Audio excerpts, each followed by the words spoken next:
On this week's episode of the Superhero Show, we'll find out who this teen actually is on Agatha All Along, if Tao loses his virginity on Heartstopper before Mike does in real life, and what dangers MJ will fall into on another season finale of Spider-Man the Animated Series. All of that and more on an all-new episode of the Superhero Show.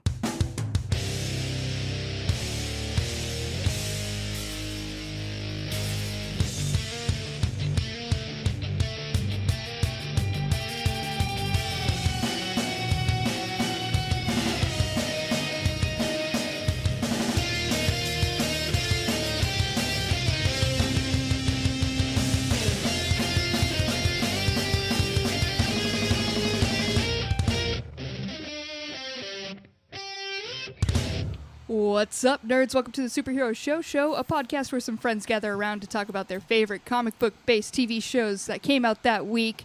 This week, I have some very special friends with me. First of all, number one on the call list, of course, is Ryan. Okay, I like the whole number one thing, like that. Okay. How are you having notes on this? I literally introduced you first. Because number one means pee-pee, so you're basically calling me urine. Wait, didn't you say you liked that? When you call me pee-pee? I do. I feel like our new hit is going to be you singing. When you call me pee-pee? You love it when I call you pee-pee. And then I'm like, yeah, baby, do it again. Is that... Yeah, we got to go back to the old R&B feel, where you just have a dude with a deep voice randomly come in. R&B is still a thriving genre of music, Cassie. Yeah, but not like that. Not like a Ashanti back in the day. Girl, what? I heard you call me pee-pee. And you know I liked it. I don't even care that you cheated on me all those nights.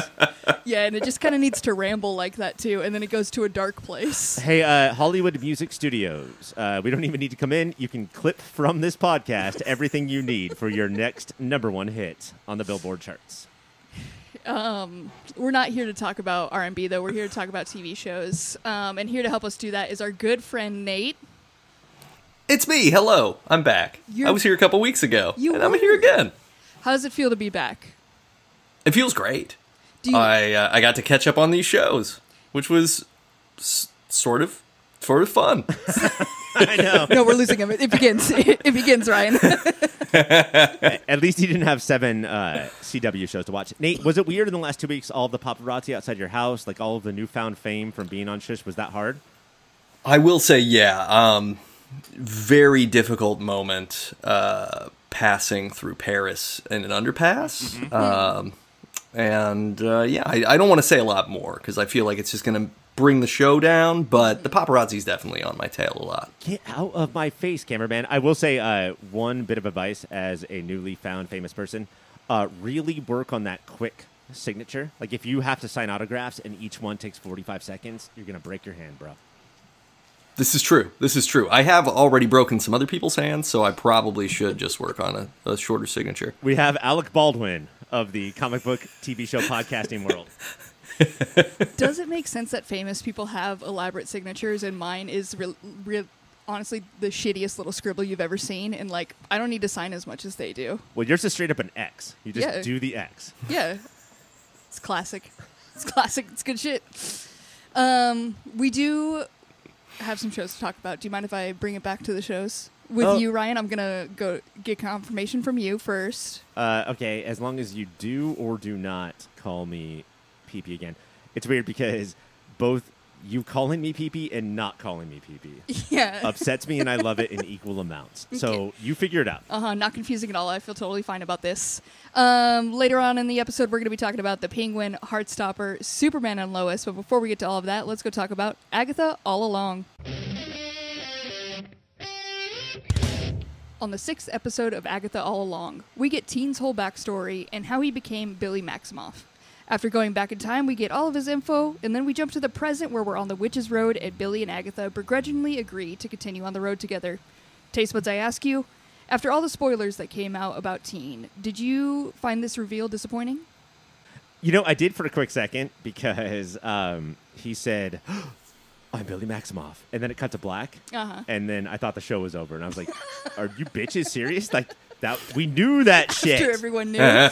But it was actually the halfway point, so No, I thought this was exciting, and like this is one of 2 episodes that we're going to talk about tonight that like basically stopped the action and told us more about a specific character, potentially the main character, even though they're not the titular character, which is interesting. But this stuff is needed, you know. Like I really need TV shows to hit the gas at the beginning so I can commit, and then if there's stuff to tell us later, do it later. Yeah. And I thought this was like really well planned out. Mm-hmm.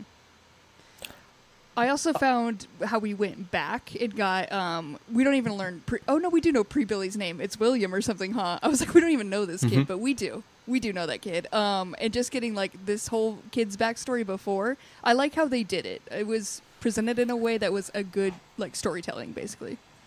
I liked everything other than the tying into the greater Marvel Universe aspect, which I know is like, it's fine. It's what it is. We're not going to change that. All roads are going to lead back to how do we get to the original Avengers movies somehow. But yeah, the whole flashback, the bar mitzvah, all these things were super cool. It was really interesting. It was really nice to have like a cozy human episode that really kind of at times felt like a Heartstopper episode, quite honestly. And then suddenly it was like, here we go. Now we're just back to, I guess, he's a puzzle box that isn't a puzzle box, and I don't know. There's no we left without consequences for the other witches that I liked, who are just gone now. There were a lot of bummers that were kind of paved over by this reveal that it's fine. It'll maybe sort itself out next step. No, it's fun to watch him pre-Agatha be like, oh, I can't not watch this YouTube person selling skin products because I love her skin and I love her, and then I'm gonna fucking murder her in green quicksand as soon as I can. And Nate, I love the MCU thing because it literally happened. Like, all you want is for this show to coast, for all these shows or movies to coast on a lack of the whole MCU thing. And what happens when the mom notices the MCU thing? In the background, she crashes her car as hard as possible. Not only crashes it, but spins her car so that the tree hits where her kid is sitting hard as possible. The perfect spot. I feel like she is you as a viewer. Like, oh, fucking MCU, fuck this, and then just driving her car. I guess this is over. Yeah. No, I think the thing that bothers me, and this is sort of the way that Disney guided storytelling works, is this felt a little bit like the whole solo Star Wars story. What's your last name? Oh, I don't have one. Right? It was just like, come on, like we're smarter than this. You don't have to beat this into the ground. And this isn't information that's making me like this more. Give me just let me have this kid. Let me have this kid doing revenge, seeking his brother. That's fine. But I don't know. Now it's just like, okay, cool. So now we got to have Wanda back on the show. There's a bunch of stuff that's just going to happen now that may be interesting, but it might result in the sky beam that I didn't want to happen when I was on here 2 weeks ago. Do you remember in Solo where he was like, last name, I don't have one, and then he looked over at the local futuristic space movie theater and he saw a movie poster for some movie called Solo? Yeah, with Mario Van Peebles. With Mario Van Peebles. He was like, Solo? I'm glad Nate's here for you this week. I'm glad you guys still have each other. Feels good. Yeah, we do have, I found it, that callback, the way they he pulled up a YouTube video with the sigils of the bubble or whatever, the dome in there, and he just zoomed in, was like, look, it's sigils. I was like, this is absurd, and I'm kind of here for it. This is insane the way we are doing this. And I don't know what kind of dork would cover their room and movie. Who would grow up like that? What type of nerd, I can't even imagine somebody who would grow up in a bedroom that is in an attic covered in movie posters. But I do love that the movie posters all sort of what the movies are predict what his future will be. Yeah. That's handy, right? Everything in this episode, there was not a single comment that wouldn't lead back to what his story was and everything. I was like, we get it. We do understand. It's going to be okay. And while we're shit talking, and we're going to get to the positive part, I'm sure soon. But while we're shit talking, did Billy Maximoff find when Westview blew up and he found a dead body to go into, which is hard for me to watch? A 16-year-old kid dies in a car accident caused by his mom. But that person's name is also Billy. It's convenient. it's William Kaplan, and fuck, dude, so I didn't Billy's even go to realize Billy's. that. Yeah. Wow. Yeah, Billy's always find each other. What was the point of the sigil though? Why did Lilia put the sigil on him? I thought it was to protect him, but he died right after that. So it just protects him from knowing any of the people who. Maybe it's going to reveal itself in a really stunning way later, but it feels stunning. Like it will be inarguably stunning. We have more genuinely, Nate. But like, I mean, we also had when the car crash happened, we had the witch whose mom recorded Down the Witch's Road, right, in the 70s. Mm-hmm, Now, she's the cop who comes up and like, is this all just for us to go, oh, I remember her from one episode ago. Easter egg. 1 episode ago, or they'll figure it out. I don't know. I do want to talk about Billy's boyfriend, because he reveals to him that, hey, everybody, my family knows me as William. I am not William. I don't know what I came back from. I died. And this boyfriend's just like, straight up, still love you. This is rad. That's insane. This boyfriend who cannot take his jacket off because his arm reveal will make people too horny. This boyfriend who, when we meet Evan Peters, which we will get to in a second, I'm sure, lifts his shirt up and shows us just fucking rock hard 12-pack, is going to stick with this little crazy kid. I think that Joe Locke, right? Is that his name? The actor? Yeah. Mm-hmm. He's just like every single boy in superhero Showtown wants to bang the shit out of him. Like, there's something about this kid. He's this year's Chalamet. Like, that's his vibe. Hell yeah. I think he's a better actor. He's doing really well. Yeah. Yeah. No, he's really got great range. But yeah, like a good boyfriend in that situation, somebody tells you that, they're like, hey, I think you might have an eating disorder. And that's what a good boyfriend does. A good boyfriend doesn't enable this hunt for your witch history. That you met up with a dude named like Strong Boner 69 or something like that. A guy on Reddit. I'm sure he's fine. Not. Let's see what his name is. Oh, Raging Boner 420. Yeah, let's go meet this kid. But yes, this is when we get Evan Peters. That is him, right? Potential. Yeah. I'm gonna say potential cameo, if not supporting actor, Shushy Award here. Really? I felt a little bit of like improv of like whatever, like almost like Nick Miller, Jake Johnson level improv of whatever your dialogue says. I'm just gonna make it stupider. Okay, Cassie, explain it so I can fucking go off. I'm sorry. So, he meets him in like a dark like parking structure, I'm gonna say, or something. Very like Deep that. Throat style. Yeah, all the President's Men energy. Yeah. And he's just like, he's in the classic trench coat thing. He's got his hat. He's very on edge. And he's just like, he starts telling them the story, but will not, like, anytime Agatha comes out, he's got to, like, protect himself against witches and everything. Like, it's called trauma, Cassie. Yeah. He's been through trauma. I've heard of it. I've done it. What did you want to jump in on there? I mean, like, at this point, there's 2 scenes in this episode where the tone totally shifts, I think, for the better. And we can get rid of the whole Wanda, Vision, Westview, Agatha, all the witches, who's my daddy, who's my mommy, all that stuff, and we can just have fun with the characters. And this is the first of this episode where it does feel like Evan Peters is fucking riffing, and like one of the things that he's most traumatized about is that he couldn't even go back for his Blu-ray collection, which is like, you're the fucking, like, you're so clearly 42, not 41 or 43, like that, and everything he said, and like, I think this reflects on the first episode where Agatha was a cop, of just like, he is this crazed character out of this world. You know, like he doesn't fit in the best way possible. And to the 42-ness of him, like the things he was like most mad about, he was like, she made me do messed up things. She fucked up my house, property value, fucked. Hate that. Killed a dog, also will never be able to sell this house again. And I'm just like, I get you. I understand you. I would also be the same. But I mean, like, the most deep-throaty thing about it, a common phrase of mine, is that it doesn't matter what you say. He'll be like, shut up! Don't you ever say that.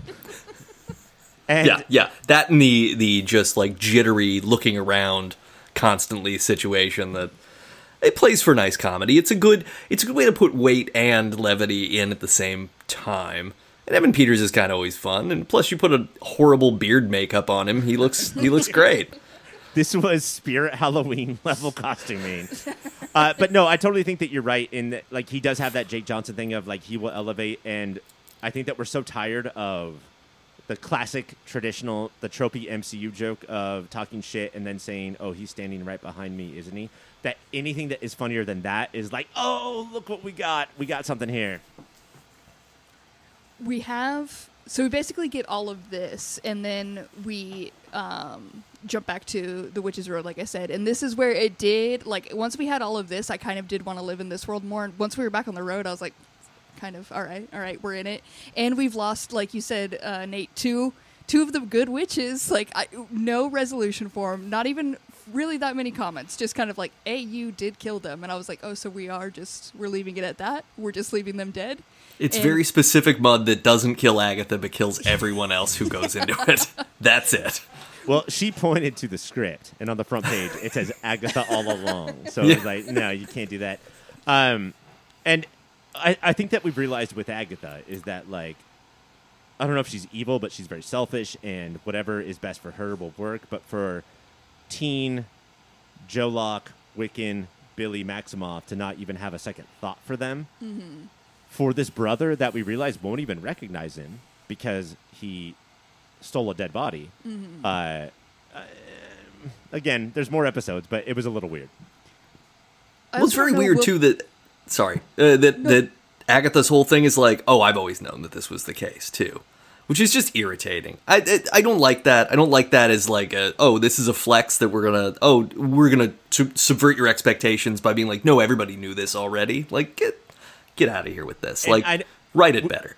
We talked about this last week about how every cliffhanger sort of denies the previous one because of the knowledge that the character is supposed to have. But hearing you say that, I do sort of like Agatha is sort of like, okay, shake your head off, drink some Gatorade, and pretend that you're in charge no matter what. You know? Fair, yeah. Yeah. Which is on brand for her completely. Should we go to Moments of the Week? Yeah, and real quick, though, the other scene that really stood out that did not fit into the episode, but in a good way, because so much of this is filler, is we get to see Billy's side of him and Agatha in the police, like, interrogation room. Oh, yeah. Where Agatha is just going off and saying her thing about, what does she say? Like, her line is like, did you have a terrible loss or were you a terrible loser?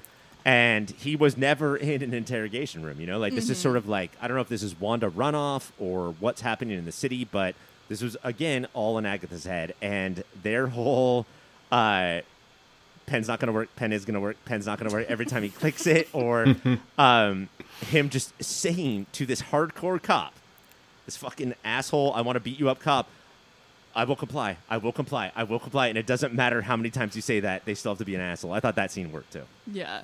Yeah, no, that was fun. That was very fun. Plus, it's just nice to see Catherine Hahn do that character. Like, I like that character. I like that Agnes cop character. That's just and over the top, but perfect. If there was not one knock on this episode, as much as I love Joe Locke and have apparently committed to his entire career because this is what we cover now, is that the dearth of Agatha in this episode was felt. I definitely know what dearth means, and that's not The what I'm lack pausing of right Agatha. now. Hell yeah, dude. Absolutely. Let's go to Moments of the Week. Nate, I'll start with you. What's a moment that stood out to you? The car crash was a huge moment. Yeah. I thought despite the fact that the way it was orchestrated was kind of stupid, the actual sequence itself, the action sequence itself was really well done and really, like, emotionally arresting, because it was like, Ryan mentioned it, it's like, oh fuck, like, you're seeing a kid die, and you know, because you see how the car hits, like, everything happens, like, it's absurd that it happens the way that it does, but at the same time, it's like, I don't know, I've seen, my dad was a volunteer firefighter, like, I saw car accidents where horrible shit like that happened. So yeah, that was big. I also just love on movies or TV or maybe in real life, if somebody says, oh my God, you're about to get in a car wreck, people will always just floor it spin the wheel as hard as they can, and close their eyes. Her driving of, like, it's a big dome. It's slightly shrinking. No, wife, trust me that it is. And look at it later when you park the car. Or hit the brakes. There's some other options. Like the pull over and look. We can all get out. It's a two-way street. Like, people pull over to look at fucking deer all the time. Go ahead. It's going to be okay. But no. Yeah, people never just hit the brakes. They always seem to, like, steer. Like they're steering into a skid that doesn't exist. Classic. They scream out, this road is ice. It's not, though. It's just a road. It doesn't become ice magically. It's called improv, Ryan. Get into it. Ice and. Ryan, what's your moment of the week? Oh, Cassie, I have so many. One, Evan Peters' hat. Yeah. What is happening here? Is that a clock? Because it's like two bones, like, nailed into the hat. But then there's something weird there. Does it tick-tock around as things go on? I want to know. What's Charlie from Heartstopper's boyfriend's name? In Heartstopper? No. Or here? In Hulkling. He becomes Hulkling, by the way. He's a Skrull, Cassie. Can I just ruin that for you? Okay, I guess. When it happens.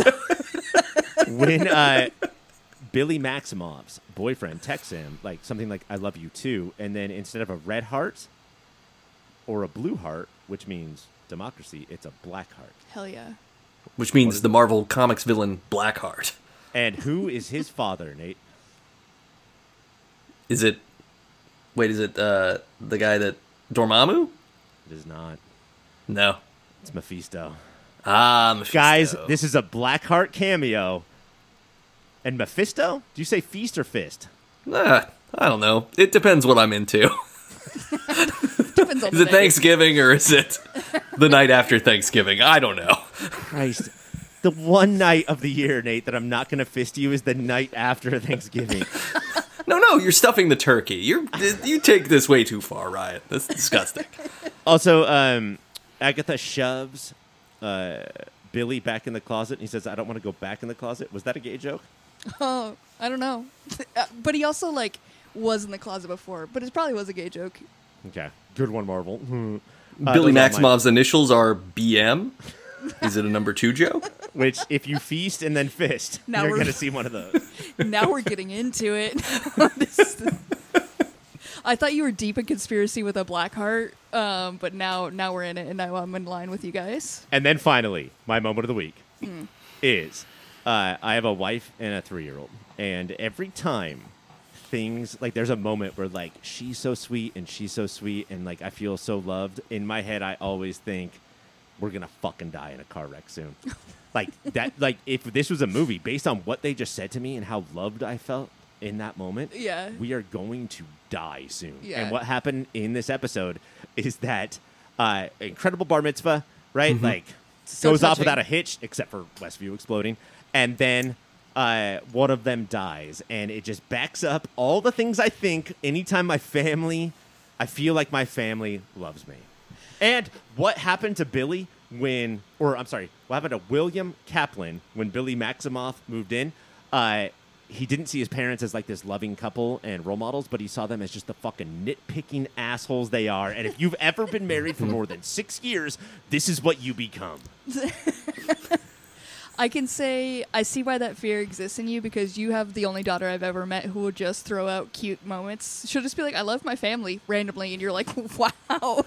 And every other daughter you met is just a bitch? Every other daughter's like, I can't wait to murder my family. You hang out with too many Menendezes. My moment of the week, talking about those two parents. Mine is when he comes back and the boyfriend's not there. I can't remember what adventure they went on. Probably the one with Evan Peters. And he doesn't come back with the boyfriend. And the dad is just talking about how he made the roast that the boyfriend likes. I did those potatoes crispy just like he likes, yeah. Yeah, that was super cute. That was a very, like... There's a lot of just these small moments of that kind of beautiful radical acceptance of just, like, we love the relationship you're in. Don't ditch this person. We like him. I hate spoiling our podcast, but if Charlie could have just ran out of his family's house to his Maximoff family house, like, it would have been so much more supportive. Oh yeah. That is all the time we have to talk about Agatha All Along. It shows on Wednesday on Disney+. I do have time to talk about a website, though, and Ryan, I believe you've been working on one. Oh, man. All of this talk of feasting and fisting, Cassie, and you call on me to pitch a website. No. Hey, Ryan, let's go plan B. Hey, Ryan? I have a website out where... I'm so scared. I ordered on Amazon 3 bottles of, like, bleach cleaner. Yeah. And it broke open. Yeah. In, I don't know, the delivery. And so I had to carry them out to the garage, and some of that bleach got on my shirt, and I ruined my shirt. Like, the bleach got on it, and now my favorite Rancid shirt is ruined because it has a little bit of bleach on. And so if you go to feastandfist.com, what you're going to do is every month a butt will be delivered to you. You fist it, and then you feast it. God. Yep. We're here. Yeah. We're here. Yep. Yep, we're all here. It's from the improv school of websites, too, because it's feast and fist, not feast or fist. You want to feast and. Not fist. Well, now I have Plus, I'm sorry, Nate, what was the question I asked you? Is it Mephisto or Mephisto? What are the middle syllables of my question, Cassie? We're playing the devil's game now. Go to cybersprout.net. And I'm so sorry to play devil's advocate here, but yeah, you always hate doing that. Absolutely. Just go to cybersprout.net. They're going to help you build a website. Ryan, you don't get a website this week. This one doesn't get to exist. But everyone else who has a website idea, go to cybersprout.net. They have design experts that are well-versed in digital strategy and elegant design, and they combine the two masterfully, unlike Ryan. They have easy-to-edit fields, custom templates, drag-and-drop tools. Let Cybersprout handle your hosting. Visit them at cybersprout.net to get started. Now, let's go to the pull list. We are back for the pull list where we talk about all the other shows we watched this week. Starting it off, let's talk about The Penguin.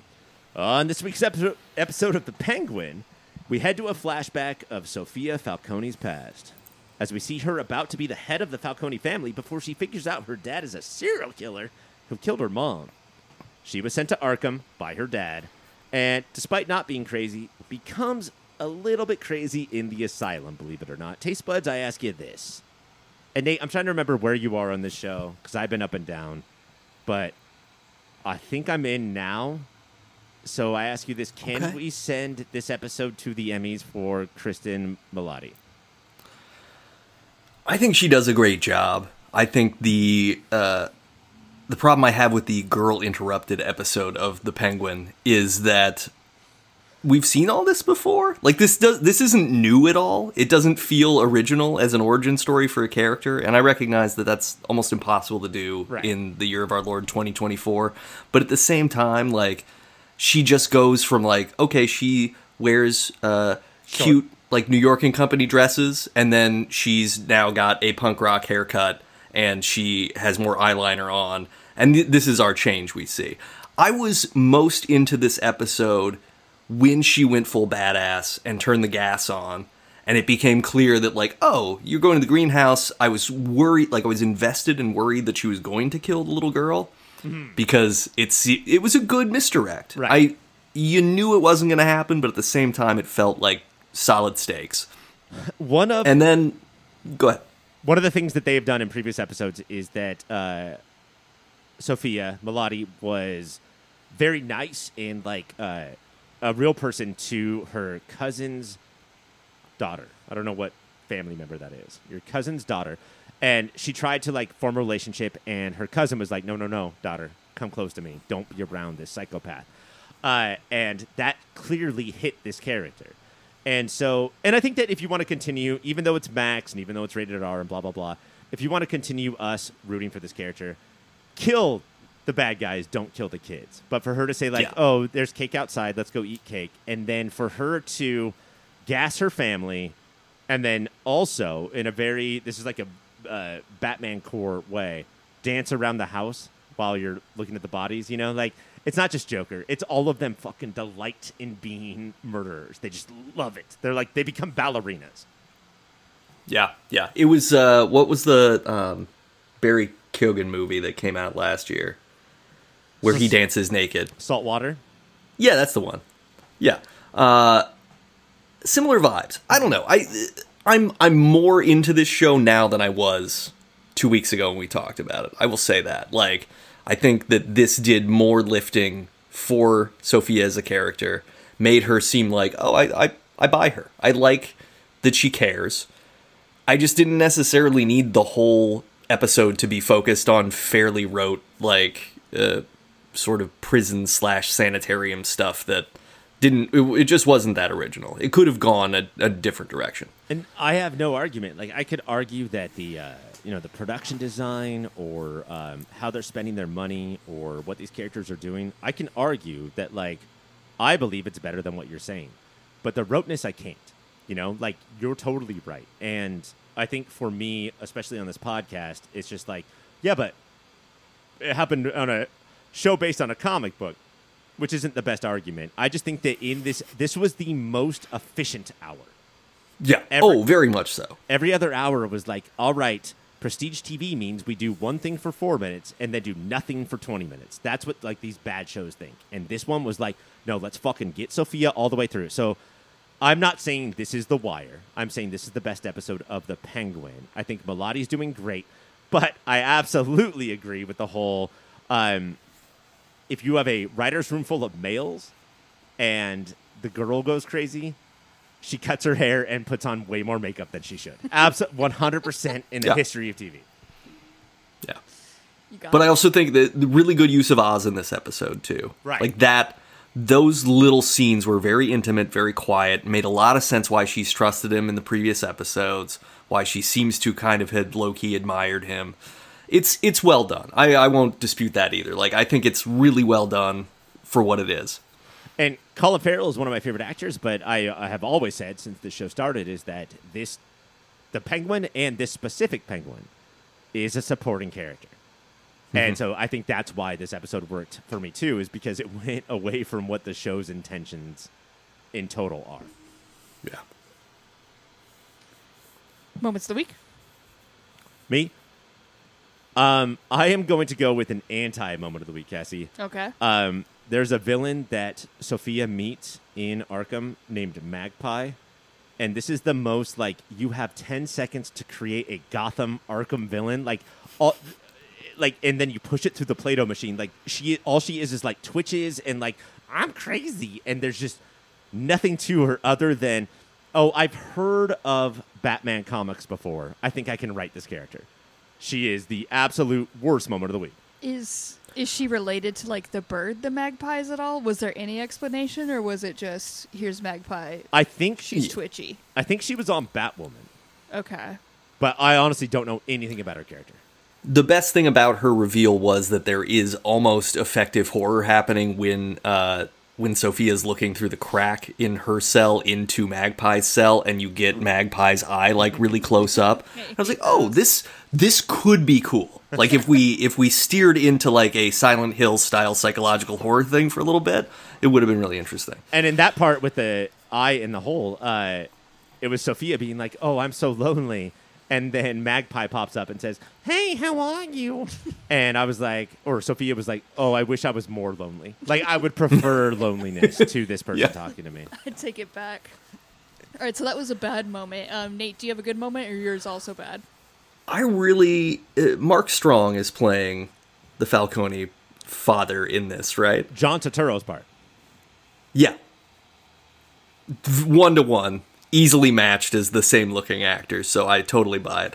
No, but I think Mark Strong was really good in this. I think the scene that they have together in the early going is really interesting. He's showing this, like, he's doing that loving paternal thing that is very Godfather, and at the same time, like, you can tell there is horrible shit behind his eyes, and it's not just because he's got sunglasses on the whole time. It's like there's just that vibe that he's choking back his true self.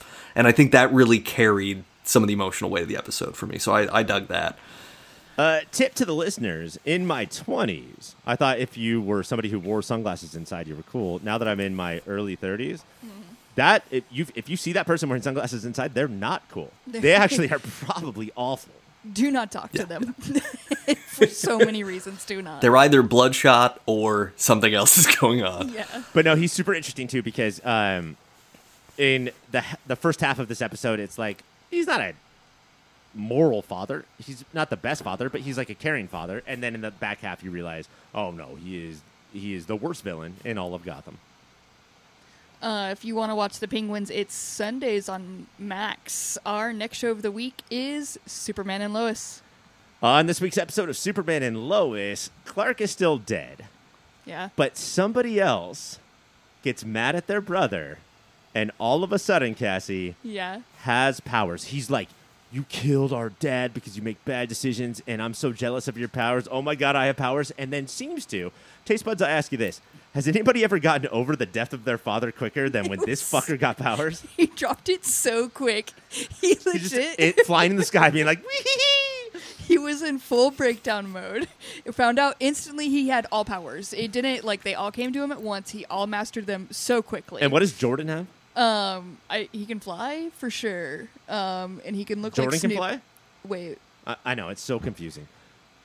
Jonathan got powers this episode. Yeah. What can Jordan do? He's fast? Can he fly? I think he can fly. Okay, sorry. I don't know. Jonathan has all the Superman's powers. All of them. And he can instantly, like, you know how, like, hearing everything at once? That's always a full episode for all of them. Like, hey, this is how you tune people out. Within seconds, had people tuned out, was totally fine, totally got it down. And again, instantly forgot his father was dead and was like, I'm ready to pick up the mantle. Fuck my dad. At one point, Lois was like, Jonathan, your father's dead. And he was like, what? And then just flew around the room.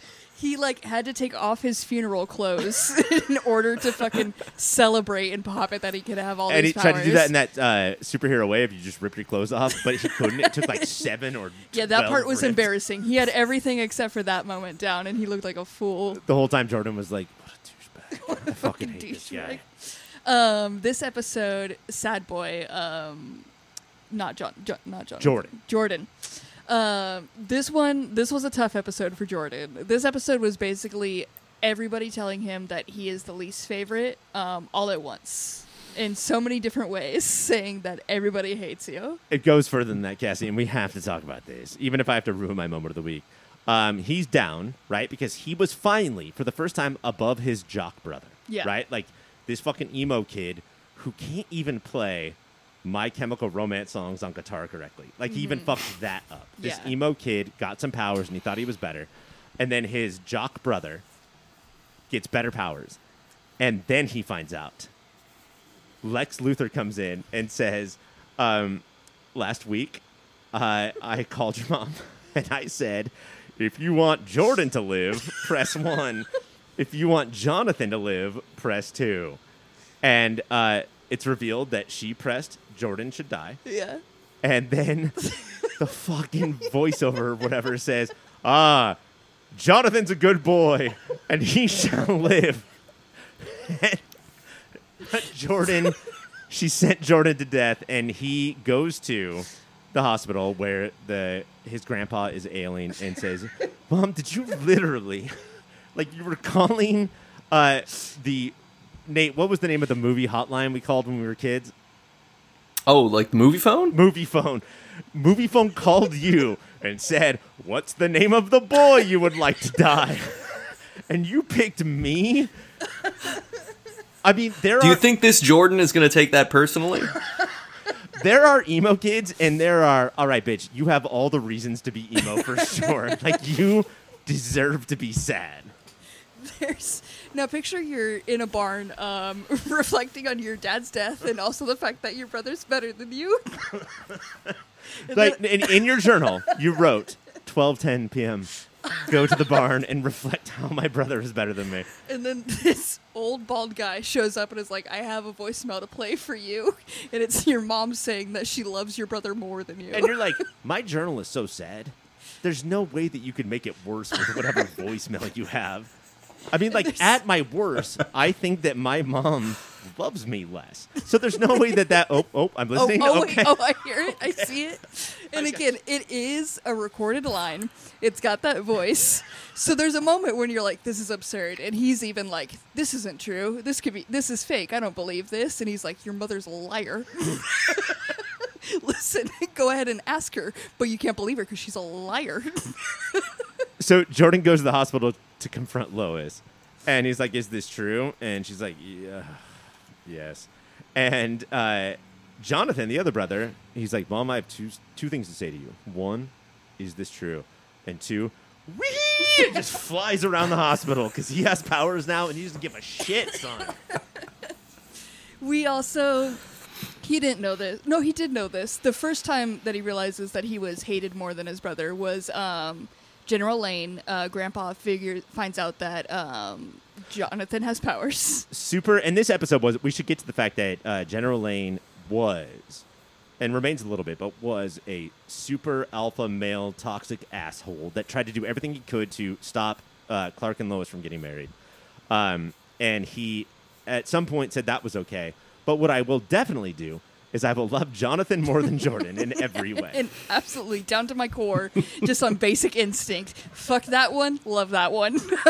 So he finds out the good one finally gets powers, and he's instantly like, hell yeah, I've already had a suit made up for this kid. I have a whole team ready. Let's I have a go. cigar and a box of porn ready for him. Let's fucking do this. So he's instantly going to be trained. Like, he's instantly part of it. And brother goes to leave, and his sad brother's just there playing video games poorly. Mm-hmm. And he's like, I guess have fun at the DOD. He does sell it. He's like, no, bro, good luck. Mm-hmm. But then the camera stays in the room, and we get to watch him look very, very sad. Very sad. And then he finds out that his mom indeed also hates him. And then he just replays the voicemail of, if you want Jordan to die, press 1. There's a surprise. Jonathan's a really good boy. I can't stress that part enough, Cassie. But you've chose Jonathan. He's such a good boy. It sounds absurd. It's almost a direct quote. It's genuinely like, Jonathan's a good, strong boy, and everybody loves him more. Jonathan drinks his milk every morning. It's so insane. There's more that happens in this episode, though. Some big plots. We do have General Lane, who has this one last syringe of like the serum that made Bizarro Superman, right? Yes. Is that correct? Well, it's like Superman's juice. Yeah. Right? Yeah. Super juice. He's got that vial of super juice, and the whole time he's like, wow, everyone's like, I don't know what his plan is with this, but it's probably not good. He also then calls in John Hammer. Not John Hammer. Well, let's say John Hammer. Nate, we're going to go to you real quick as a person of a certain age who may have read comic books of a certain age.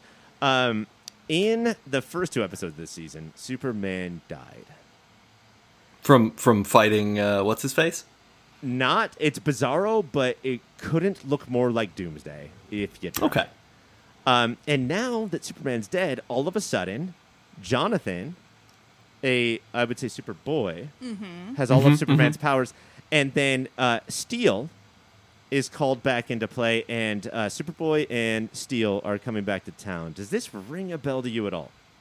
It reminds me of a very important comic book that we all knew and loved, and then the fracturing of the Superman mythology into 15 different characters that all kind of sucked until they all came back together and came to their senses. So that's good. I'm glad they're doing that. I thought that General Lane was going to become the Eradicator, which is like an alien Superman. I guess they all are, but with yellow sunglasses because it was the 90s. Right. And then I don't remember who the 4th one was. Oh, it was like a half Terminator, half Superman. Yeah. But yeah, this is what we're doing. We predicted it all along. Yeah. And is John Hamm playing this John Hammer character? His name is Johnner Hammer.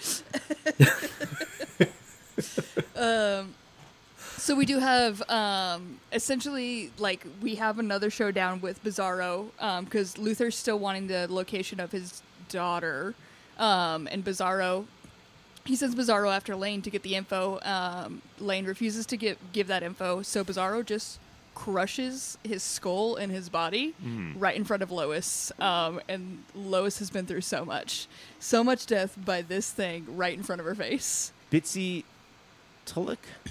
Yeah. I want to say every episode moves up the ranks of winning Best Actress of the Year.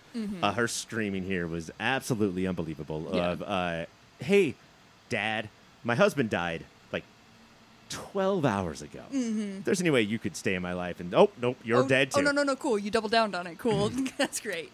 But General Lane's whole plan is for Steel, John or Hammer, to take Lane's body back because he injected himself with the Superman juice. And to the Fortress of Solitude, or Ice Palace. Ice Palace, and transfer Lane's heart into Clark's body. And so that is sort of our cliffhanger. Pretty rad plan. Dude, this season is fucking crushing. It's popping off. It's so good. Everything that is great, and everything that is dumb is great. Like, it is at my exact perfect level. That's the best kind of dumb. Yeah. Is when it's great dumb. You got to feast and you got to fist. That's how you make a good TV show. You gotta do it, and that's note number 1 to everyone. I love watching a catchphrase be born. It's beautiful to witness. I feel like it's pretty obvious what the moment of the week is here. Do you have anything else besides, again, that phone call? Oh, I do, Cassie. Okay, go for it. And Nate, where are you in the whole Superman thing? Love him, neutral, think he's the worst? No, I think Superman's great. I don't know. I watched the My Adventures with Superman show because I watched one of those maybe last year and got really into that. I haven't checked into this Superman and Lois at all, so I have very little context. But I love Lois and Clark back in the day when Dean Cain wasn't a monster. Or he was, but he wasn't an outed monster. We didn't know about it. We didn't know. Yeah. Thanks to the lack of social media, we didn't know about it. The one thing everybody complains about with Superman is that he has all the powers, and that takes away the drama. The second thing that everybody complains about with Superman was handled in this episode, and this is my moment of the week. Lois and Clark go in a flashback, go in to talk to General Lane, her dad, about how they're getting married. And, or no, not even that. Just reveal. Yeah, just to reveal that he's Superman. And he looks at Clark and he's like, this fucking chud, this fucking box of shit, there's no fucking way. And he's like, okay, I'll prove it. And instead of, I don't know, like, so many powers on hand. I know. So many. You could have done one of 12 things with your... He could have floated. He could have done so many things. And even if you didn't think it was Superman, you'd still be like, that's weird. That's they crazy. just floated. But what he does is he stands up and he goes to take off his glasses, and then it cuts this close-up of him taking off his glasses, and it's like, boom, boom, no, no. And then pulls the glasses off, and General Lane is like, I'll be damned. And that's I love that. So okay. Fucking Superman legend. Like, I applauded. It was... Lean into it, baby. I'm so glad you remembered that, because it's genuinely like a 2-minute long scene of him standing there with his glasses off, and General Lane just like leans back in his chair and he's like, wow, it sure is Superman. And I'm like, this is beautiful. And then he rubbed one out. Was that weird? It was a little weird. But, Superman, stand right there. If you haven't checked in with Superman and Lois, you should check it out. This season's really good. It is on the CW. Our last show this week is Heartstopper. On the 4th and 5th episodes of Season 3 of Heartstopper, Charlie goes to a facility to get help with his anorexia and OCD, and it's not easy, but he starts to find ways to help himself. He gets to a good point and is able to leave just in time to be surrounded by loved ones for the holidays, which is the perfect time for a fragile child to be exposed to extended family. Taste Buds, I ask you this. There's a lot to talk about in these episodes, but I want to start at this. Shouldn't there be a rule in these places that you are not allowed to be released during the holidays? It seems like rule number 1 out of these. I swear to God, I'm 9 years older than Charlie? Uh-huh. And go At through most. the same shit of fucking holidays being old people just saying the most barbed, supposed to be nice, but never are bullshit. I fucking... If you have a relative that's older than you, they suck. Straight up. That's a fact. We had, the sister couldn't sleep before, like, the whole night. Everyone knew that this date was going to be shit. So they bond over that in the morning. And then we check in. We get the doorbell ring for these two, I'm going to say grandparents. The second, they're not even in the door frame yet. And they're like, hey, Charlie, you're looking skinny. I thought you got a handle on that. And I'm like, hell yeah, right out the gate. There it is. Yeah. Well, shit, I know I need to do small talk, but I'm bored by boring things. So I'm going to fucking ask him the most, just like, no one will think that I'm the asshole, but I want to be an asshole as hard as I can. Yeah. Well, the holidays are always overly weighted. It's the same way that like a prom or New Year's Eve when you're younger, all these things, right? Like there's this idea that the holidays represent some sort of innate human wealth or human like wealth of love, I guess. Yeah. Like we're going to embrace each other. This is going to be a restorative moment. And especially like that episode coming out of the preceding episode. It's like, okay, you got to be walking back into the loving embrace of these people. And it's like, no. Actually, there's no loving embrace. We're going to lay bare all of the reasons why you have the things that you're dealing with now, because these people clearly said shit like this to you when you were very tiny, that got into your head and informed being where you're at. I didn't even think about that shit. Not just that they're awful tonight, but they've been awful forever. You know, Yeah. like that. Their awfulness created him. Like, that's, you know, it's trauma begets drama kind of stuff. And when I have talked shit on this show, I have talked about how it's too obvious, but I loved the, can I say dichotomy and juxtaposition Oh my in the God. same sentence? Do it. Damn. You better be talking about the first episode of the two. Of Nick and Charlie's families, because Charlie's family is that family that everyone has, which is like they might be innocent and ignorant, but it doesn't mean it doesn't hurt any less. Yeah. And then Nick's family, which is incredibly supportive, except for the worst written character that we watch, his fucking now mustachioed brother, Yeah, they were like, how who do we I want to make fucking uppercut. How do we make him worse? He grows the worst mustache you've ever seen in your life. This is the Trump voter. Just like, no, the person who has been the worst to us is the best, and I'm going to stand at the door and wait for him like he's the Santa Claus of our family for him to finally come through. Fucking fool. There was a moment they tried to, like, I fell for it for a second. I was like, oh, look at, like, he's just, like, he has also been hurt by his dad. I was like, I kind of feel bad for him. And then he opened his mouth and I was like, fuck this guy, eat shit. Instantly. So quick. I do appreciate a show that is, like, going out to maybe a target audience that is younger than us, that, like, preaches walk away from a lot of conflict, but sometimes in conflict you need to do what Nick finally did and just looked at him and said, shut the fuck up. I don't even know, have we heard the F word on this show that much? I don't think so. This might be no, I feel like it's the first time I've heard it on there. I haven't watched all of it, but And he puts that fucking mustachioed idiot in the ground. Yeah. We've jumped, because of my question, to the second episode. The first episode, we're dealing a lot with Charlie being in the facility and dealing with both of his issues, which turn out to be anorexia and OCD. I think this show, surprisingly, is handling these things very well, keeping it grounded in a way that sometimes the show feels is like kind of like flowery and very childish. But in this instance, I feel like they really handled this well. Sometimes with literal animated flowers. Yeah. Yeah. In comparison to, say, Penguin, where we're doing a very sensationalized version of what a mental health facility is, this is dealing in, like, hey, look, it's a lot of, like, slow burn, quietly taking walls down until you're able to understand that the things that you've been hiding from yourself and maybe feeling like are punishments of yourself aren't that necessarily, that they can be things you can share with other people. I love the way that this episode ends with, I think it's this one and not the other one. Anyway, all of his friends being like, hey, I'm mad at you because you didn't have to lie to us. What's your problem? Like, there's honesty there. There's real valuable, like, earnest love in that it's not just like, oh, hey, get well soon, whatever. It really means it. And the way that they deal with the entirety of his stay feels so, like, initially like it's going to be a prison sort of thing, like in Penguin. And then it erodes perfectly. Like, it just kind of tears away all those layers of despair and fear and leaves it in, like, hey, this is evidently by the next episode better than hanging out with his family. Could I go back to rehab, please? Let me. It's so interesting because the friends are saying, whether it's on phone calls or a doc that's made, they're not necessarily saying what they should be saying to Charlie.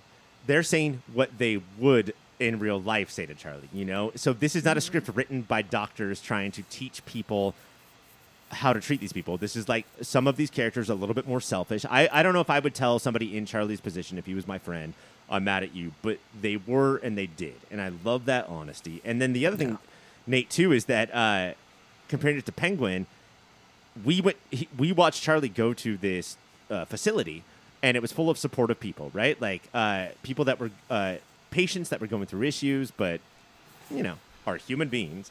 And then the two doctors that we met, the dude and the woman. Susan and Jeff. I can't tell you why I remember their name. I can't remember anybody else's name, but I can remember Susan and Jeff. Susan and Jeff, who wanted Charlie to be better. And then in the Christmas episode, the relatives come in and assume it was the where Sophia went. They assume it was our friend, you know? And so that's how they talk about it, is that, oh, there's something up with you. Therefore, at my best, I'm going to treat you like a psychopath. And, bitch, the only reason you didn't go to one of those places is because no one took you there when you were young. You should have been in one too, you know? Yeah. Yeah. Ryan, I wanted to check in with you as somebody who's received a video from friends, just kind of talking about you. Did this moment of Tao making this little doc for Charlie, did it make you like him more?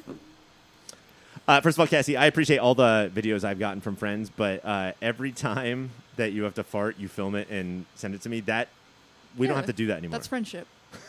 That's That's you know what? We'll talk about that off air. I fucking loved it because look, of the two episodes that we watched, right, which was pre-Christmas and post-Christmas New Year's, Tao comes out on top, and I mean that figuratively and literally. But he is the filmmaker. And this is the piece of shit documentary that he makes? The camera is sitting on, like, a step stool on the floor, pointing sort of up, but not framing anybody. In a well-made show that knows where to put the camera, they have taken their film student and said, oh, this person doesn't know shit. The only thing that he talks about, he doesn't know about. How Tao is to cooking, he is to filmmaking. Awful. Like, Nick didn't even say, hey, do you have a aux so we could watch this on the TV? He was like, just watch this on your phone, man. It's so fucking tiny and stupid. It doesn't matter. The sentiment was there. The filmmaking absolutely was not. All the scenes that, like, the other people are talking have, like, a normal angle on them. Every time we know it's in Tao's hand, it's insane, the angle. Like, well, and it feels a lot like it's a 90s throwback sort of thing. Like, even the graininess of the way that the shot footage looks. It's like, wait, is this a Sony Handycam from, like, 1998? Because I don't understand why this looks so bad. Yeah. This could be good on an iPhone. Just shoot it with an iPhone. Yeah, they made sure to let us know that it was a vintage camera and then went to that. And I was like, hell yeah, it's for sure just, like, from the 90s. This is excellent. There's this awful movie from the 90s called 4 Rooms, where they put together 4 directors who out-directed everything that they shot just to, like, prove that they were a director. And so Tao was either shooting his stuff in the most basic way or being like, I'm such a good director that he's bad. He's bad at everything. Yeah. Yeah, that's Tao, though. It is. All Dutch angles all the time. Tao's got a Tao. Other things that we have going on in this one, Tao and Elle are trying to figure out how it is to get physical and dealing with that. We have... This is where I will step in and say Tao's doing a good job. He is a horny, boner-ridden fool. And it's a weird place that he's in because what he wants to do is make Elle know that her transness doesn't matter, but also her transness does, and doesn't know how to handle that, and didn't do this thing that we see on TV shows of, like, they're about to get intimate and she stops him and he's like, well, what the fuck, bitch? You know? Yeah. I will give him props for that. Yeah. He did handle that well. That's base level, but he did handle that well, and I'm proud of it. I'm proud of him. I can be proud of it. I watched a lot of movies in the 80s, Cassie, yeah, okay? I'm learning.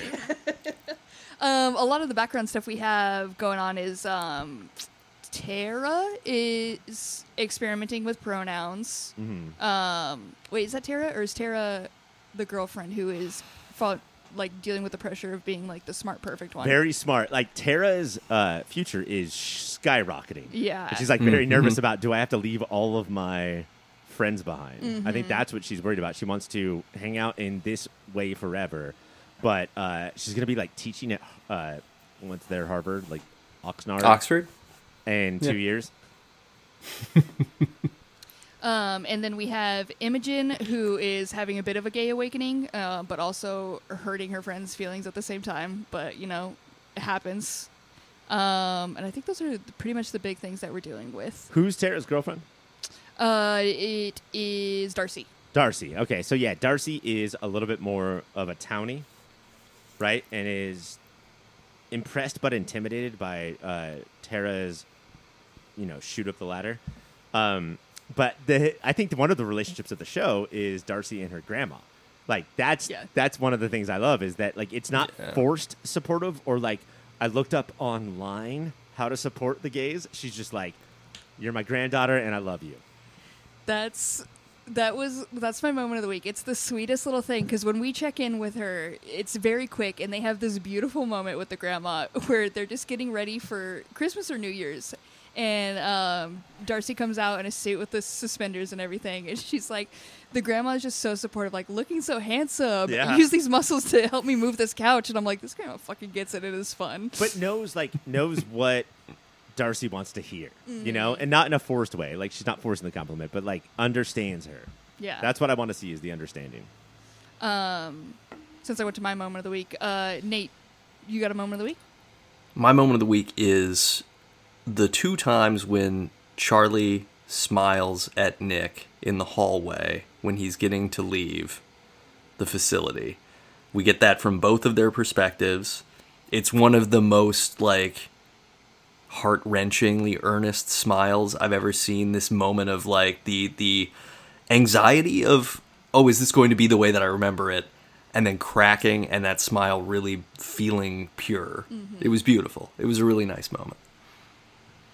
That's why I'm investing in this kid's future. That's why I'm stoked that he's part of the MCU is because in a show like Heartstopper, in a show that sort of asks you to be a little bit soapy and unsubtle, it's just that type of show, he will find those moments of just like, it's a look or a smile, Mm-hmm. Ryan, what's your moment of the week? Oh, Cassie, I have a couple. So we talked last week about how we clearly thought that Nick didn't want to bang his aunt, Haley Atwell. Oh, yeah. And who is Haley Atwell famous for playing? I wish I could tell you. Nate? I wish a name would come.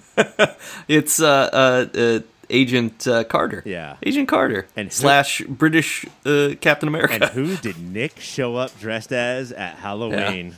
Yeah. Uh-huh. I rest my case, you fools.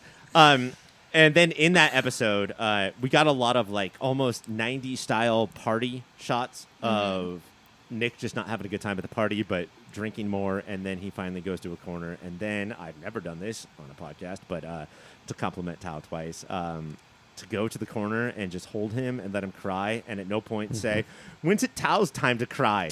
I want to cry now. You've had too many minutes and it's my turn. But the actual MVP of both these episodes is Tori, and it is Charlie's sister. She called Charlie out for bailing on the party full of awful, awful relatives. Mm-hmm. And for a minute, it was like she wasn't the one that understands Charlie the most, even though she clearly is. And then she did a thing that I think is so brave, which is Charlie bailed on her and to go to Nick's house, and then she went to Nick's house on her own. Hell yeah, dude. I'd rather be at the party that I wasn't invited to than the party that's awful. I fucking love Tori. And the way that Tori's just at, like, we see her at a party a couple times, and she's, like, just there. She's like, I don't have fun at these, but I am here. And I'm like, I get you. I see it. Yeah. Did we see her kiss that tall dude at the party? No, they just had, like, a little moment. Okay. They had a little snow. They did a pre-kiss moment. They're going to kiss later. They have a connection right now. Also, Isaac is awful. And I'm done. Man, I feel like you're too harsh on Isaac. I don't hate Isaac the way you hate Isaac. He's the Tao of our generation. If you want to check out Heartstopper, it's on Netflix. You should be checking it out. That is it for the pull list, though. Let's go talk about Spider-Man.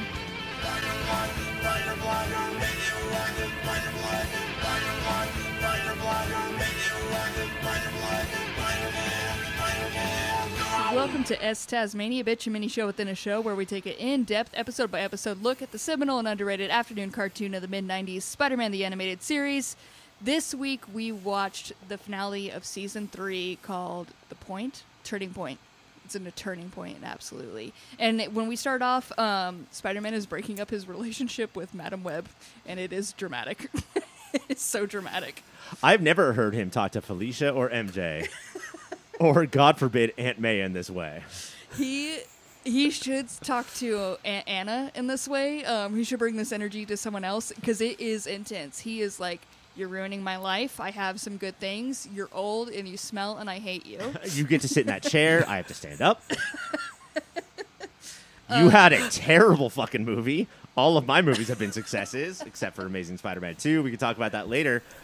Madam Web, and she's like, we will talk about that later. We absolutely will. Jamie Foxx as Electro, come on. And then this, we don't do moments of the week, but this is my moment of the week. It would have came right here. She busts out a tarot card and is like, hey, this is your future. You have to deal with this two-headed monster. And the way this two-headed monster is drawn, it's just like two little chubby little dinosaur things. It's the mascots from Bubble Bobble, just back to back. They have like crooked eyes, tongues are basically out. They're dorky and goofy as hell, and I want them tattooed on my body. Everyone will recognize that. Yeah, they'll see that tattoo and they'll be like, oh, is that from the season finale of Spider-Man the Animated Series, Season 3? I think you have great responsibility in your future. And Nate, thank you for bringing up those monsters, because when I was playing that game and trying to explode bubbles, it was not about the bubbles for me. It was about those little monsters' future. I cared about their past, their present. What is their backstory? I needed them to survive. Absolutely. Going back to Spider-Man. Sorry, Ryan. We then cut to, I think, Norman Osborn, and he's just kind of like with the Green Goblin, because, they're kind of one and the same. And they're messing with the little time portal thing from the Spot. I mean, it's like, it's watching like Ashton Kutcher and, I don't know, like, who's the guy from Jackass? Johnny Knoxville just hanging out and being like, oh, let's play with this portal. They're all one person, but they're just bouncing back and forth off of each other. Yeah. And honestly, the animation between these, it's kind of fun. I'm kind of down for the way that this is portrayed, and how insane he gets when he turns to the Green Goblin. It's kind of fun. But we do have... He's messing with the portal thing. They're like, I'm not sure about this. Goblin's like, don't worry about it. It's absolutely fail-proof. And then he... Well, he's like, don't worry about this. It's absolutely fail-proof. But continue, please. I didn't mean to interrupt. No, that was very important. He then sets a trap because he wants to... Spider-Man is the Green Goblin's number one enemy. He states this a lot. But does he know if he is Spider-Man's number one enemy? Like, I don't want my number one enemy to, and like they have a different number one enemy than me, Yeah, I feel you. Well, he's trying to make it on number one at least. Yeah, there's a little bit of that vibe of like, he's creeping on him in the alley, and it's just like, oh, if he starts fighting another villain right now, Green Goblin might be heartbroken and just have to Charlie Brown his way out of there. Or fight that villain so that he and Spider-Man can fight. But I love this feeling. This is my favorite thing one of my favorite things about Spider-Man is that Green Goblin definitely understands that under the mask, it is one of the most important people of all time. Mm-hmm. Like, it's probably like a revived Abraham Lincoln or something under that mask, right? Something so huge. So he sets this trap. He eventually spies on him, and he gets his moment where he sees that Spider-Man is going to take his mask off because he has a date with MJ. He's got to make it to it. Put that cologne on. And he's always changing secretly in broad daylight and open enough spaces alleys where literally anyone could walk by. I walked 2 feet into an alley. No one will see me here. Yeah. Well, he checked both ways, and it was clear. And but he didn't know that Green Goblin was watching. So when Spider-Man turns and he has his mask off and he sees it's just Peter Parker, it's almost as devastating as seeing him fight another villain. Mm-hmm. It's just equally of like, he just sees it as some kid. And then Osborn comes in and he's like, hey, that's the dude who stole my son's girlfriend. And it's like this double hit for both of them. Yeah. I love that was the pull, that Norman comes into salience briefly just to be like, wait, that's the guy that's fucking my son's ex-girlfriend. Ladies and gentlemen, why I love Spider-Man. Green Goblin's like, I don't fucking know who that is. It's just a fucking dude. And then Norman Osborn says, my son is heartbroken because of this man, and he cheated on her, and like they broke up, and there was relationships, and like that is all I'm here for. It's just that. Him just coming in to be like, hey, that's the dude who made my son a cuck, and I will not stand for this. I simply cannot. We have this whole thing. They put a whole plan into effect. Luckily it's going to be Henry's birthday the very next day. So Osborn has a connection to get Peter Parker there, and he has a plan to make it the most dramatic reveal to everyone. Not to keep bringing this show up, but I do feel like this cartoon is becoming very the OC in that what is the gala that will be in this episode? Everything's a fancy dinner party. Yeah. Like, every episode has a fancy mansion dinner party. In the first half of every episode, you have to be like, oh, I have to fight this crime, but oh shit, I also have to get to this black tie dinner that is tonight. And so it's that, and Norman Osborn doesn't just say, hey, I know who you are, but fucking plays the shit out like a host would. Yeah. It is his son's birthday, and when they walk in, MJ's like, hey, you have to go. He made the point to invite both of us. So he walks in with a present, hands it over to Harry. And Harry's like, I didn't even want you here. It's my dad who wanted you here. Fuck you. What else do you want to hear when you walk into a party? Yeah. Right? Like that's number it's one. The best, yeah. Oh, besides that, the whole party is talking about you as soon as you come in. You hear everybody whispering like, ooh, I wouldn't have showed up to this. Ooh. If I'm Harry, I'm like, I have issues already about you, but at least this dinner party won't give me more issues about how you're the main character and I am not.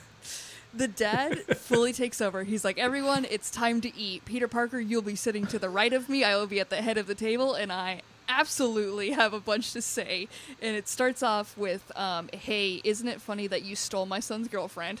That's a fun way to start a party. And everyone at the table is like, what the fuck? Why or what is happening? Yeah, you'd think Peter just got out of rehab and came home for Christmas with the kind of talk that's going on right away. Just instantly attacked.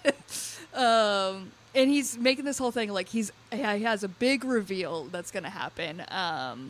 It doesn't get to happen because there is an attack at this point. No. What happened? Like Norman does a couple more things. He's like, wow, what a web of friends I have. Peter, do you know about webs? And at this point, Peter's like, my spidey senses are going off, but I think something's up with this dude. He keeps saying things. Yeah, he says exactly. It's almost as if he knows that I'm Spider-Man. It's like, yeah, no shit. Come on. Hey, you're picking up on it? Hey. So he goes in and like he puts some explosives in a fire or something just to get everybody out of the house, right? Isn't it Spider-Man that blows up the house? Yeah, he does. He does an arson to escape an awkward dinner situation. It's like a fucking the dream. A 10-year-old who's like, I'm not going to win this spelling bee. Better burn the house down. After he realizes that he is burning this house down, not everybody makes it out because you burned a house down during a large black tie party. But he does end up having to go back for Osborn, who then turns into the Green Goblin. They have like a whole little thing. And the Green Goblin... They have a fight in an open space where he's like, in the backyard, no one will see us. And it's another thing of like, bro, you're not hiding your identity here. Also, you're flipping around in your tux. But at this point, it is Green Goblin versus a random-ass kid named Peter Parker, right? Yeah. Like, he fish hooks on him in the back of his glider and then flies him away. And Green Goblin is just having the best time. Like, I know we love, like, serious evil villains, but Green Goblin's like, yeehaw, this is rad. Yeah, just flopping a boy around. And they end up on some bridge. Mike would know what it is. I'm sure it's famous, it seems. New York State City Bridge. Exactly that one, the beloved one. And so Peter doesn't have any of his stuff. He does have his Spider-Man suit underneath his suit, but he didn't bring any webs or any fighting things. Like, he just brought his suit. Well, Cassie, I hate to spoil, but I do have to correct you. He did bring his underwater click on your belt so I can see the bottom of the river. Yes. Oh my God, that. But no, please. The searchlight belt is so great. Please continue. I need to shine a little bit of red light on the bottom of the river. But no, please continue. Always got to be ready to do this. You never know when you need it. It's like a feature on the suit that they were like, you'll never need this. And he's like, I'll fucking find a way. It's also the fucking same thing we always give shit for, not Mysterio, but Chameleon about having this weird belt. Same belt. And he has the same red light under river belt. But before he gets to that, he does have to free himself because he was tied up. So he takes the moment to free himself on the flames of Goblin's little jet. May I just say, and this is not Cybersprout ad time, but jetpack.com. Not only can you fly if you stand on it, but if your clothes are too tight, fucking go to the back and burn them off. And we hear him because, like, Stan Lee is still so embedded into Marvel's thing. You have to say or think everything that's possible. He's like, I only have a millimeter, so I hope this works. Oh my god, it works. At some point, they have a whole fight. A lot of pumpkins are being thrown around. A lot of things are exploding. It's like November 1st. Like, just chuck those pumpkins. Just chuck them. He then, I don't know if he just decides to not fight with Peter or Peter gets away on this one. So he then decides to go after Peter's loved ones, which starts with Aunt May. So Peter rushes back to get to Aunt May. Aunt May is just sleeping, and the goblin appears and is like, she looked too peaceful while sleeping. I simply can't do anything. I can't hurt this old lady. Well, no. Yeah. He drops in very Bugs Bunny and is like, huh? This isn't sporting at all. I think this is going back to the Penguin where Sophia walks the kid down, right? So the kid doesn't get gassed. Spider-Man walks Aunt May up. And then it's Aunt Anna who gets gassed, and then Mary Jane who gets taken. Yes. Yeah. But it is important to know Aunt Anna and MJ they're just talking about Aunt Anna takes her chance to just shit-talk Peter Parker. That's all she does. She loves it. Anna says, you know what I've never brought up before? How much I hate Peter Parker. And Mary Jane's like, oh my god. It's all you. It's your entire character, you two-dimensional bitch. It's literally all you say.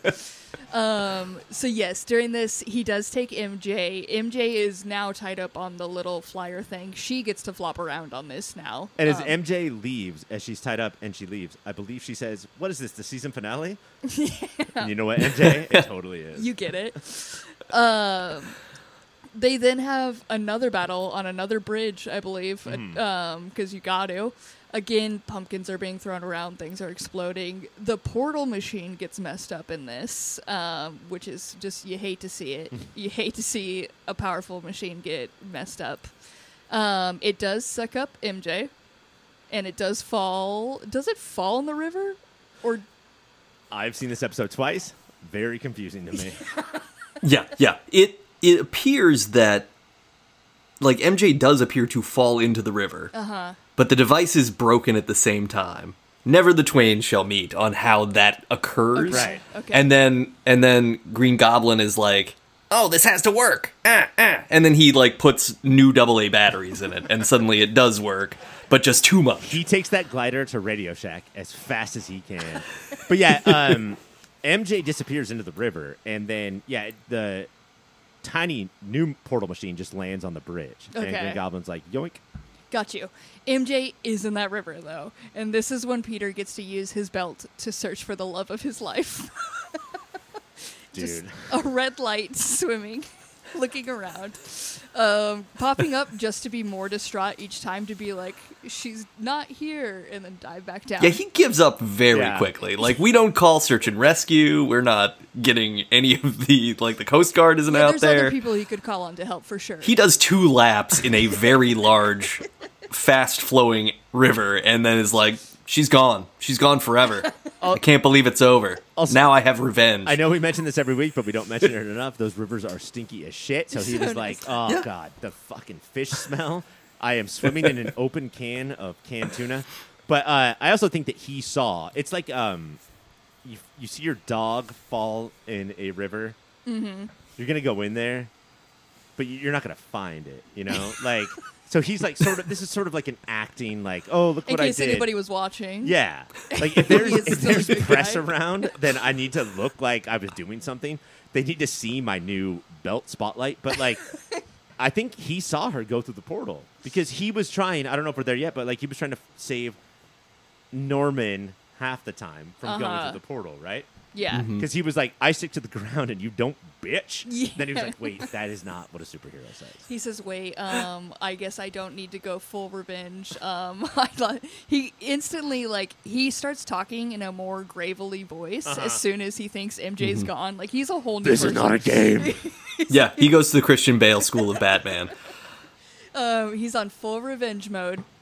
This portal does open up. It's a very sucky portal for some reason. Well, I think all portals are, right? They suck you in a little bit. Yeah, but this one is excessively sucky. And it is gonna. It's a Dyson. It's a Dyson. It's extra powerful.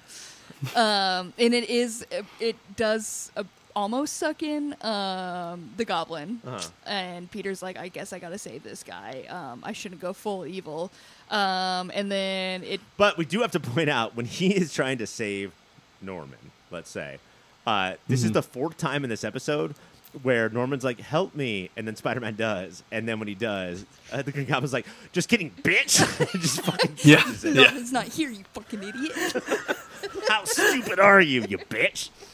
And then we get the choreography that informs the first Sam Raimi Spider-Man movie, because that's that flying sled. Yes. Man, you just keep calling that thing to try to hit Spider-Man, and he just has to flip out of the way. But one time, it's going to work. It does suck both of them in? Or just sucks MJ? I don't know. At some point, like, the portal, like, closes. He's like, it can't end this way. MJ's dead. I think Green Goblin flies away with the thing. Like, the portal thing. Green Goblin will live with the portal another day. But MJ, when we end, MJ is flying through space, endlessly saying, Spider-Man, where are you? What is this? And who knows how long. And this, I do think that this is the 2nd or 3rd season finale where MJ has been up for grabs, like in the air, in danger. Yeah. I mean, how else are you going to end a season? That's why she exists. And this is when Spider-Man's like, let me call back Madam Web. He's like, hey, sorry, I understand what you were saying now. I see my 2-headed monster and I've made a boo-boo. Can you bring back MJ? And she's like, absolutely not. I'm a petty bitch. I never will. You've chose this and this is your life. And that's the episode. Well, after he screams at her. Yeah. He's like, he says the same line 5 different ways. The writer's room was like, how does he dress this lady down? Let's have him do it 5 times consecutively. Shit, guys, we're only at 21 and a half pages. How do we get to 22 pages? I've had enough of your absurd machinations. I won't want any more of your mad predictions. But I love one of my favorite characters is Madam Web before Dakota Johnson, because she's like, fine, I will leave. For now. And then you always have to throw that in. Like, oh, do you want to break up with me? Fine, I'm gone. For now. We'll be back, though. And that is our season. That is a wrap on season 3, Sins of the Father. I would say that I've never seen anything that needed, like, chapter titles less than this season. Yeah, like, there was absolutely no running anything, Cassie. What... Fathers were bad, but if you think about it, that is the through line of every TV show of all time. Yeah, it's kind of just humanity has that going for it, so it can always be that. And don't put kids. Like, if I was 12 and watching this, I'd be like, oh my God, chapter 14, did I see chapter 13? It doesn't fucking matter, bitch. Like, it's fine. Yeah, the first time that I watched this for this show, I was like, oh, do I need a lot of continuity for this? No, not really. Absolutely. They're going to recap everything at the start, for one. MJ will say everything that's happened in the previous 6 episodes to start the first but 5 Anna, minutes. Thank you for the tea, but Anna, here's all the things that happen. And also, like, if you watched all the episodes, let me tell you from experience, you would be more confused than if you just dove in. Yeah, absolutely. 100%. Let's go on to our webbies and give away some points, though. I'm going to start it off with Best Web Zinger. Ryan, what do you got for it? Okay. I'm going to pitch this one, which means it's not going to work. Yeah. But at some point, Green Goblin just looks at Peter and says, hope you enjoy the stew. And I feel like he's trying to start a catchphrase right there. That's not a thing people say. But I think he's trying right there, and I like the moxie. I like it. Do you think he's referencing the not yet released movie Scream from 1996? I hope you enjoy the stew. You know what, Nate, with your just bringing all the podcasts together, I have to say yes. Nailed it. Great. For Web Zinger, what do you have, Nate? I had Ryan mentioned it already. The I can stick to the ground, you can't. Yeah. Is maybe the most actually not a joke on point statement anyone has made in any of these episodes that I've watched. So yeah, zing. There's also, this episode didn't have a lot of them, to the point where even the goblin is well, it is because MJ is technically maybe dead, and he's like, wow, no more of your quips, huh? And I was just the mentioning of no quips is my Web Zinger. Do you hate the zingers?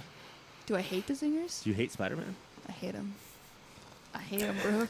You heard it here first. I hate him. Quips and twips. That's his thing.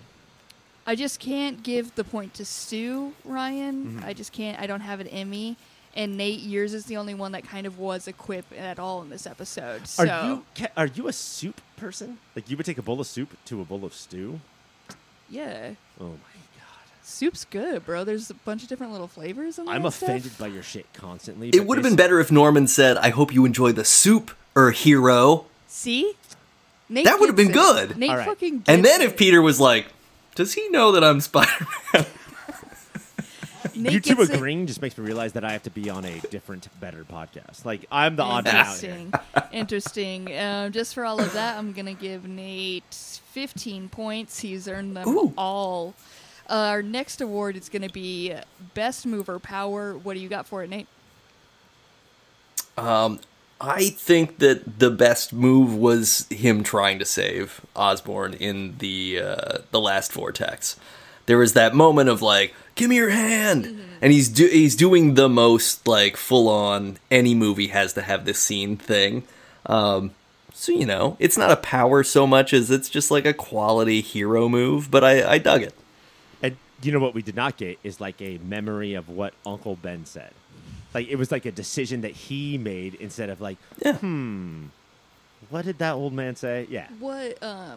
Also, the whole time I was thinking he did have spider webs, and why didn't he just shoot him with a spider web to get him, that one little extra inch that he needed to grab him? But they did it. They had to have that moment, and they did it. Ryan, what do you got for Best Mover Power?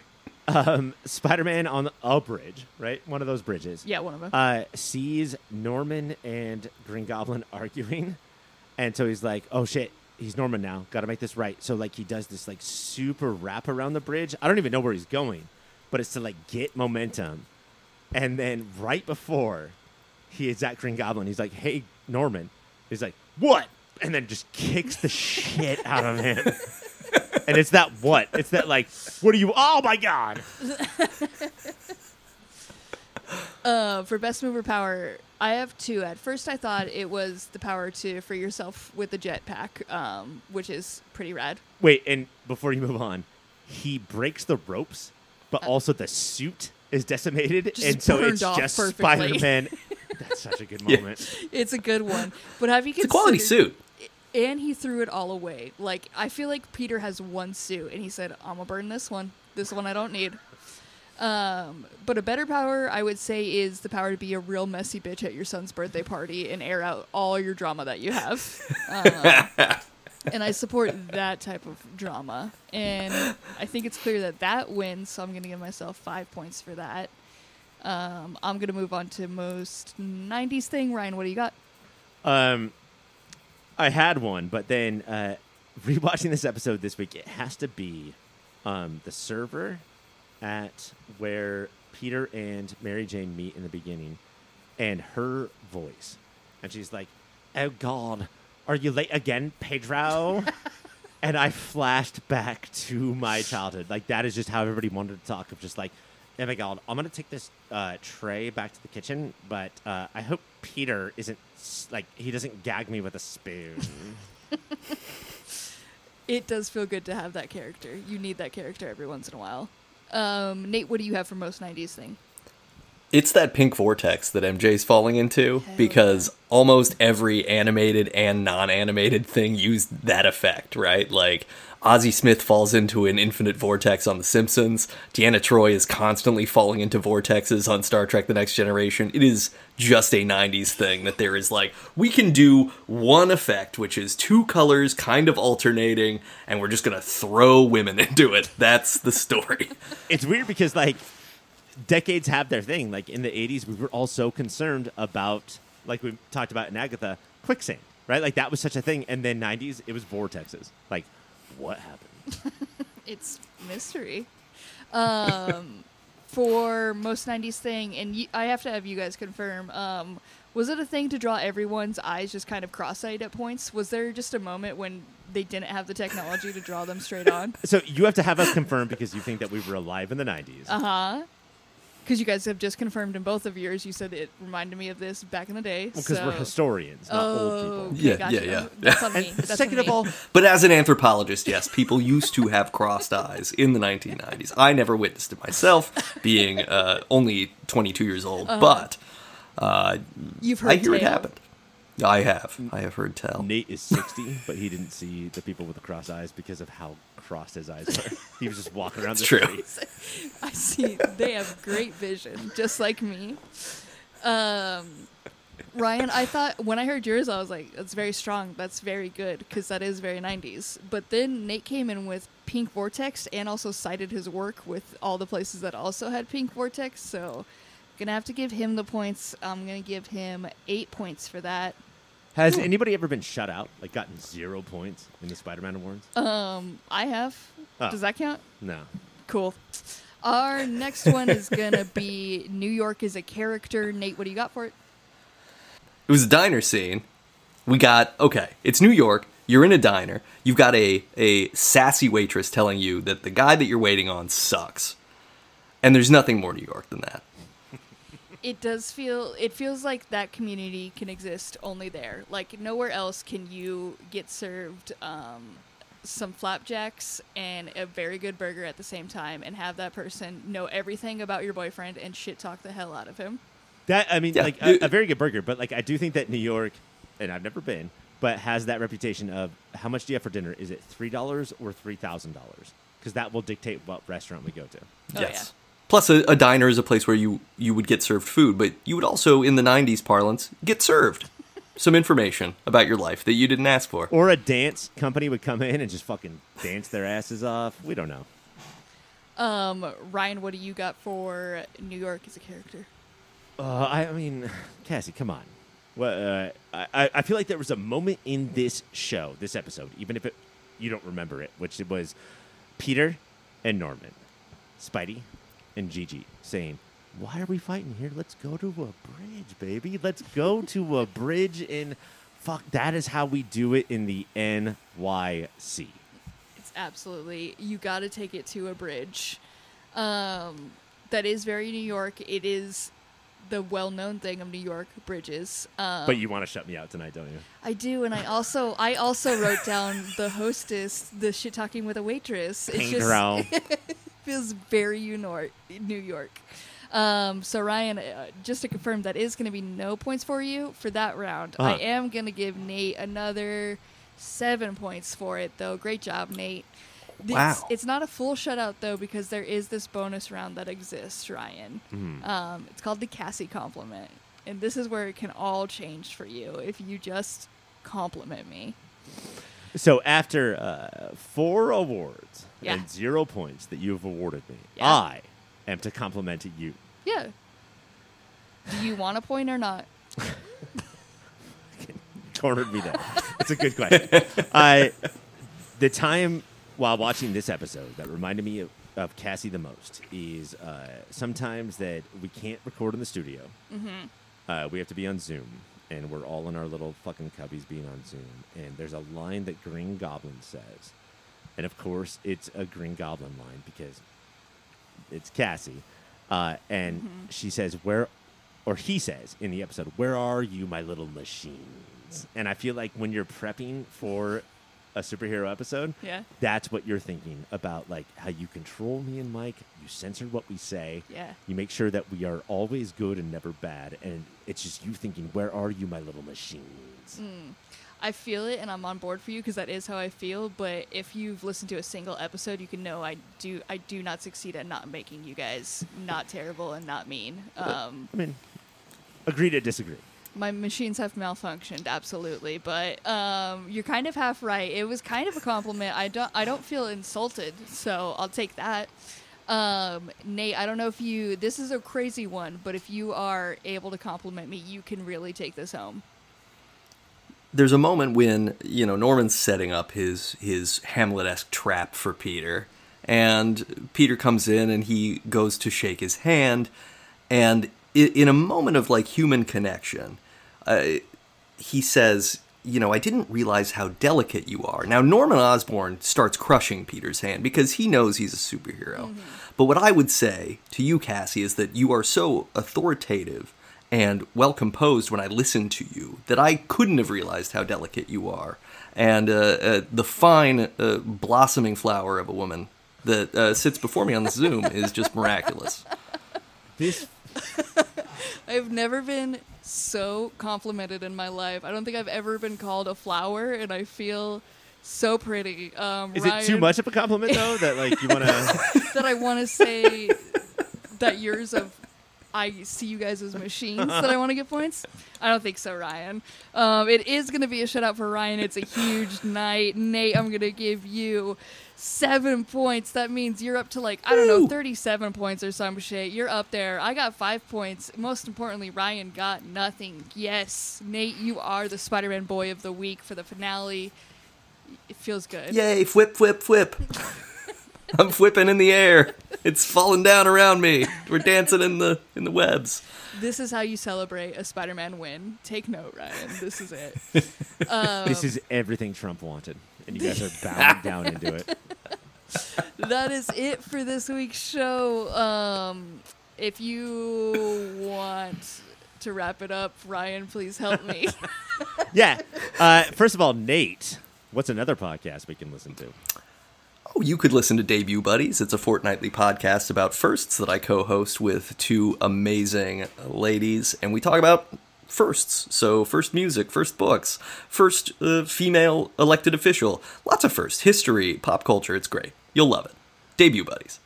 Debut Buddies, and then also Movie of the Year. Look for those on any of your podcatchers. Subscribe, rate, review. Please, it helps us out a lot. Movie of the Year is doing 1996 right now, when some of us were born. It's a good year for movies. Some of us. We also got some websites you should check out. First of all, check out popfilter.co. That's where everything that we have lives, which basically is episodes. So you can go there and see some episodes with some photos, and it's really cool.